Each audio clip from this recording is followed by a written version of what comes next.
Assalamualaikum warahmatullahi wabarakatuh.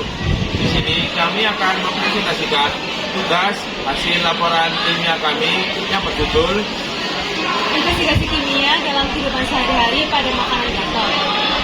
Di sini izinkan kami memperkenalkan diri terlebih dahulu. Perkenalkan, saya Natsir Nugul Arya dengan NPM 24202.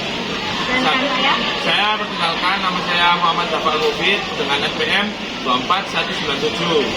Yang perkenalkan, nama saya Najulia Rahma dengan NPM 24118.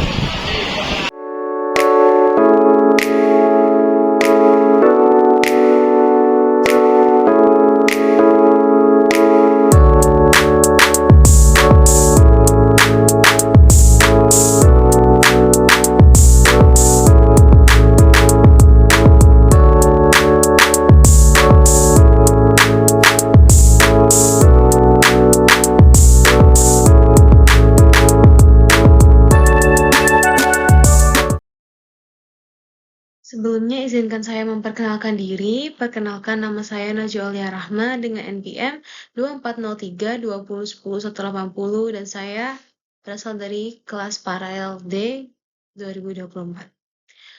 Untuk di sini saya akan mempresentasikan atau menjelaskan tentang latar belakang dari laporan ilmiah yang sudah kami buat. Untuk latar belakangnya itu adalah singkong atau ubi kayu atau yang dikenal dengan nama ilmiahnya itu Manihot esculenta crans adalah salah satu sumber karbohidrat lokal yang menduduki urutan ketiga terbesar setelah padi dan juga jagung. Nah, singkong ini dimanfaatkan oleh penduduk Indonesia sebagai makanan pengganti dengan berbagai variasi dan olahan yang dibuat untuk menjadi makanan tertentu. Salah satu makanan khas Indonesia yang berasal dari singkong adalah gatot. Nah, fermentasi adalah perubahan kimia dalam bahan pangan yang disebabkan oleh enzim. Enzim yang berperan dapat dihasilkan oleh mikroorganisme atau enzim yang telah ada dalam bahan pangan. Fermentasi adalah suatu proses perubahan-perubahan kimia dalam suatu substrat organik yang dapat berlangsung karena aksi katalisator-katalisator biokimia, yaitu enzim yang dihasilkan oleh mikroba-mikroba hidup tertentu. Fermentasi dapat terjadi karena adanya aktivitas mikroba penyebab fermentasi pada substrat organik sesuai. Fermentasi dapat menyebabkan perubahan sifat bahan pangan sebagai akibat dari pemecahan kandungan-kandungan bahan pangan tersebut. Nah, proses pembuatan gatot biasanya melibatkan perendaman singkong dalam air selama beberapa hari, sehingga menghasilkan asam laktat yang memberi rasa asam yang khas. Hasilnya adalah gatot yang memiliki tekstur kenyal dan rasa yang lebih kompleks. Makanan ini dikenal sebagai sumber serat serta probiotik yang baik untuk pencernaan. Selain itu, gatot fermentasi juga mencerminkan kearifan lokal dalam memanfaatkan bahan makanan dengan cara yang berkelanjutan.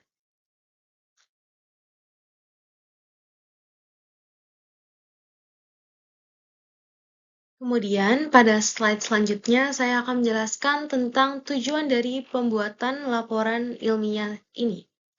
Untuk tujuan pertama adalah memberikan pemahaman, yaitu untuk memberikan pemahaman yang mendalam tentang proses pembuatan serta kandungan dalam makanan gatot sebagai makanan tradisional yang difermentasi. Kedua, untuk mengenalkan teknik pengolahan. Maksudnya apa?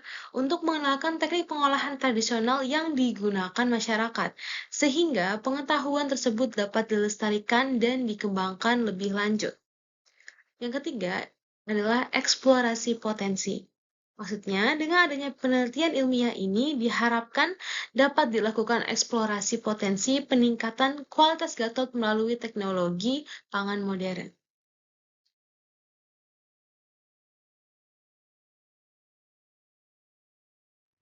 Selanjutnya adalah manfaat pembuatan laporan. Yang pertama, untuk memperkenalkan gatot pada generasi muda, dan yang kedua adalah sebagai acuan pengembangan inovasi. Selanjutnya, ada tinjauan pustaka. Dalam tinjauan pustaka ini, berisi mengenai definisi singkong, klasifikasi singkong, dan juga bakteri-bakteri yang berperan dalam proses pembuatan gatot. Dimulai dari yang pertama, yaitu adalah definisi. Singkong adalah tanaman tahunan, tropika dan subtropika yang umbinya dikenal luas sebagai makanan pokok karena kandungan karbohidratnya yang tinggi dan juga daunnya bisa dijadikan sayuran. Singkong pertama kali dikenalkan di Amerika, yang kemudian dikembangkan di Brasil dan juga Paraguay. Singkong ditanam secara komersial di Indonesia pada masa pemerintahan Hindia Belanda sekitar 1810 setelah sebelumnya diperkenalkan oleh Portugis pada abad ke-16 ke Nusantara. Setelah itu, singkong menjadi salah satu sumber karbohidrat lokal Indonesia yang menduduki urutan ketiga terbesar setelah padi dan juga jagung. Kemudian ada klasifikasi singkong. Daun singkong mempunyai bermacam variasi dalam segi bentuk, ukuran, struktur tulang yang berbeda dari jenis-jenis singkong lainnya, yang mengindikasi ciri-ciri dari singkong tersebut. Besar dan bentuk daun singkong sebagai salah satu karakteristik untuk membedakan jenis singkong satu dengan yang lainnya. Kemudian ada bakteri-bakteri. Yang pertama yaitu kapang dan kamir. Jamur atau kapang adalah nama lain dari fungi yang merupakan tanaman benang yang diketahui tidak berklorofil. Kemudian selanjutnya adalah bakteri asam laktat yang merupakan kelompok bakteri probiotik bersifat non-patogen menghasilkan asam laktat. Kemudian selain itu yang terakhir adalah bakteri kontaminan yang merupakan bakteri yang berada di sekitar kita, yang baik itu pada tanah, udara, debu, air yang keberadaannya sangat tidak menguntungkan. Nah, selanjutnya ada studi kasus. Studi kasus yang pertama ada bahannya yang pertama ada umbi singkong pahit, setelah itu ada daun pisang, setelah itu ada kain bersih, dan ada plastik, terus ada HCI pekat, ada H2S04 pekat, HN03 pekat, KMN04, setelah itu ada NH20H atau yang biasa disebut dengan hidroksilamin. Setelah itu ada KH2P04, phenol red, NaCl, H202, dan ada BTB atau bisa disebut dengan bromotype moblu.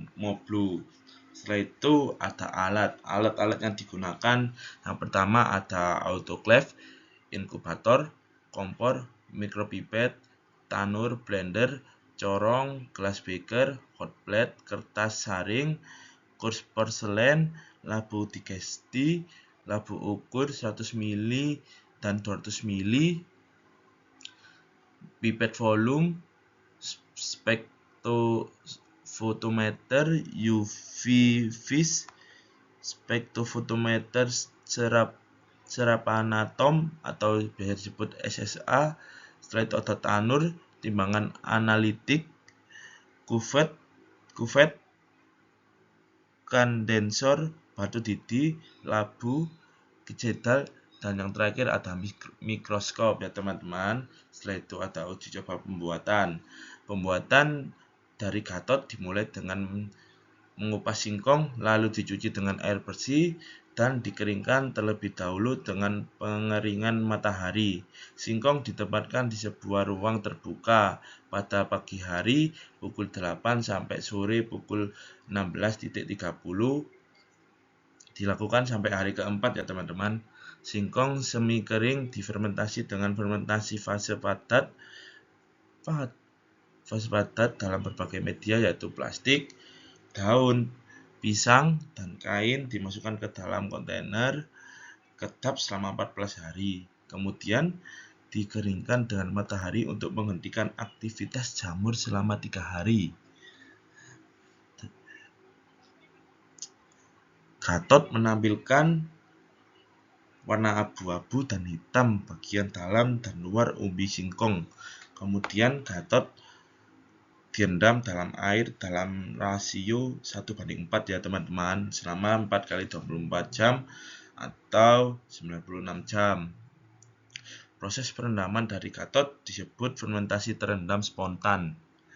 Selama fermentasi terendam, bakteri asam laknat tumbuh dan terhidrolisis katod. Produk dari fermentasi fase padat ya teman-teman, dan fermentasi terendam disebut katod. Itulah yang namanya disebut katod. Katod dikukus selama 30 menit di atas kompor. Setelah itu kita masuk dalam pembahasan. Pada penelitian ini dilakukan modifikasi pada proses fermentasi fase padat singkong di dalam berbagai pembungkus, yaitu daun pisang, kain, plastik, dan karung beras. Masing-masing umbi singkong modifikasi dimasukkan di dalam kontainer dengan tutup kedap yang dibiarkan selama 14 hari. Katod dimodifikasi yang difermentasi dalam media plastik menunjukkan hasil yang mendekati dengan katod yang diproduksi di daerah asli, yaitu di Pacitan ya teman-teman. Katod berwarna hitam pada bagian dalam dan luar, tekstur kenyal, aroma khas, tidak menyengat, dan rasa gurih. Katod modifikasi yang difermentasi di dalam daun pisang dan kain menunjukkan hasil yang berbeda dari katod asli, tidak berwarna hitam, tekstur keras, dan mempunyai aroma asam yang sangat menyengat. Setelah itu masuk ke bab kesimpulan. Kesimpulannya yakni telah teridentifikasi kapang jenis Aspergillus flavus dan Aspergillus niger, bakteri kontaminan Pseudomonas aeruginosa, dan teridentifikasi bakteri asam laknat Pediococcus pada katod industri tradisional. Nah, itu aja ya teman-teman.